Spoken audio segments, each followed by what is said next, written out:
What up, guys? It's me, Metro Tonto Gamer here, and this is Star Ocean: The Divine Force that I have here on the PlayStation 5, also available on every modern console except for the Switch.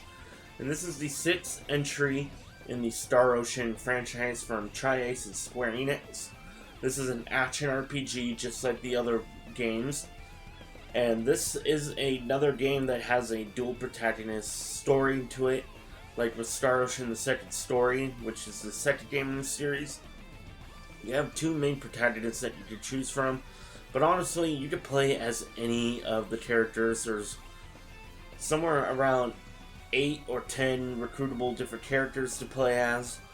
The two main characters are Leticia and Raymond. Now, Raymond is part of a merchant company that his family owns, and he is out on a mission and ends up getting attacked by a Pan-Galactic Federation ship, and then his entire crew escapes, and they crash land on a fantasy planet that is at war. There are two nations that are at war. As kind of per usual with most of the Star Ocean games, you start off on a high fantasy world, and that's where Raymond runs into Leticia and her faithful companion, whose name kind of escapes me. It's been a while since I last played this game, so yeah, it's a really fun game. Now, this game came out in 2022. It was along one of the several releases that Square Enix put out towards the tail end of the year.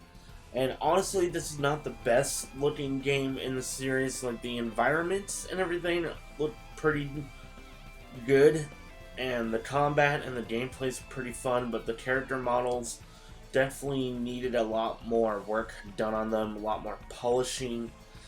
But honestly, this game is a lot better than the 5th game in the series. It also has a fantastic soundtrack by Motoi Sakuraba. And the combat is very fast and fluid.